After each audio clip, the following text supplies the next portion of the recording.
जय गुरु जी। शुक्राना गुरु जी। सारी संगत को जय गुरु जी। संगत जी, कभी कभी जीवन में ऐसे पल आते हैं जब हर दरवाज़ा बंद नज़र आता है, हर दिशा में अंधेरा होता है और इंसान खुद को बिल्कुल अकेला महसूस करता है। लेकिन जब गुरु जी का आशीर्वाद मिलता है तो बंद दरवाजे भी खुल जाते हैं। इसी पर एक अंकल जी का सत्संग सुनाती हूँ, जिन्होंने अपने जीवन के सबसे कठिन दौर में गुरु जी के चमत्कार से नई राह पाई। उन्होंने इस बात को बहुत अच्छे से एक्सप्लेन किया है। ये सत्संग पूरा ज़रूर सुनिएगा, आपको बहुत अच्छे आंसर्स मिलेंगे। तो चलिए अंकल जी का सत्संग सुनाती हूँ। अंकल जी और उनके परिवार की आर्थिक स्थिति बहुत खराब थी।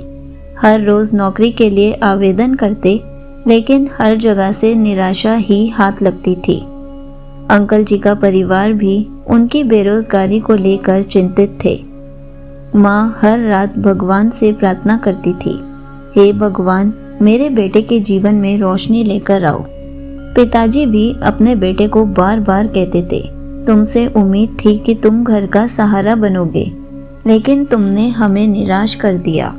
अंकल जी हमेशा गुरु जी से बोलते थे, मैं हर जगह ट्राई करता हूँ लेकिन असफल हो जाता हूँ।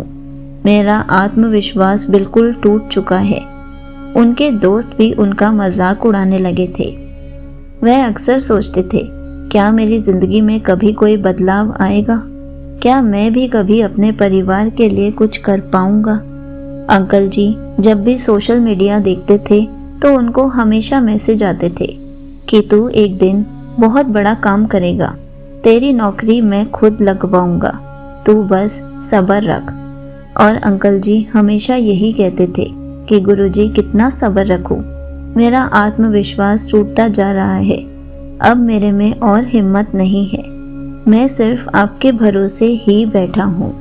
अंकल जी हमेशा अपनी किस्मत को कोसते ही रहते थे, लेकिन गुरुजी हमेशा उनको समझाते थे कि मुझे पता है तू बहुत परेशान है, बहुत कठिनाइयों से गुजर रहा है, लेकिन चिंता मत कर, तेरा समय बदलने वाला है। लेकिन अंकल जी को समझ ही नहीं आता था कि इतने टाइम से ऐसे ही बैठा हूँ। रोज़ मुझे सब सुनाते हैं, लेकिन मैं हर तरफ से कोशिश करता हूँ और असफल हो जाता हूँ। आप कहते हो कि जो कोशिश करता है वो कामयाब ज़रूर होता है, लेकिन मैं हर इंटरव्यू में असफल हो जाता हूँ। और गुरुजी टेलीपैथी के थ्रू यही बोलते थे, मैं तेरे लिए कुछ बड़ा कर रहा हूँ, थोड़ा सा और सब्र रख। तो अंकल जी हमेशा शांत बैठ जाते थे। 1 महीने के बाद उनको एक कंपनी से इंटरव्यू के लिए बुलावा आया। उन्होंने सोचा, हर बार मैं इंटरव्यू देने जाता हूँ और असफल हो जाता हूँ, इस बार मैं गुरुजी को साथ लेकर जाता हूँ और इस बार गुरुजी मेरी नौकरी लगवा ही देंगे। उनको गुरुजी पर इतना विश्वास था कि वो गुरुजी का पॉकेट साइज स्वरूप अपनी पॉकेट में रख के गए और गुरुजी को कह के गए, मैं फिर से इंटरव्यू देने जा रहा हूँ और बहुत बड़ी कंपनी से बुलावा आया है, अगर इस बार आप मेरे लिए कुछ अच्छा कर सको तो कर देना, मैंने बहुत सब्र रखा हुआ है, बाकी जो आपको मेरे लिए अच्छा लगे वही करना। जैसे ही अंकल जी ने इंटरव्यू दिया, उन्हें तुरंत नौकरी में चुन लिया गया। अंकल जी की खुशी का ठिकाना ही नहीं रहा। उन्होंने बाहर निकलते ही गुरु जी के स्वरूप को निकालकर बहुत शुक्राना किया और वो समझ गए कि इतने टाइम से मैं कोशिश कर रहा था, लेकिन गुरु जी को तो साथ ही नहीं लेके जाता था, सिर्फ मैं घर पर बैठकर अरदास करता रहता था। लेकिन वो समझ गए कि जब भी वो गुरुजी को साथ लेकर जाएंगे, उनके सारे काम बन जाएंगे। उनको अपनी गलती का एहसास हुआ और उन्होंने गुरुजी से माफ़ी मांगी कि अगली बार से मैं हमेशा आपको साथ लेकर जाऊंगा। उनके जीवन में एक नई रोशनी आ गई। अंकल जी ने पहली तनख्वाह से अपने परिवार की मदद की। अंकल जी की मम्मी ने भी गुरुजी का धन्यवाद किया और कहा कि गुरुजी ऐसे ही हमारी सारी समस्याएं दूर कर दीजिए।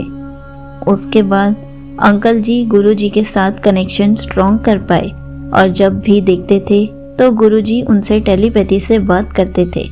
हमेशा उनको मैसेज रिफ्लेक्ट होते थे कि ज़िंदगी में कठिनाइयाँ हर किसी के आती हैं, लेकिन अगर सच्चे मन से भक्ति करोगे तो हर समस्या का हल मिल जाता है।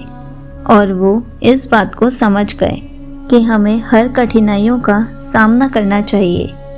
कठिन समय में भी गुरुजी पर विश्वास बनाए रखना चाहिए, तभी तो हमारी परेशानियां दूर होंगी। और सबसे बड़ी बात, गुरुजी का स्वरूप साथ लेकर जाना चाहिए।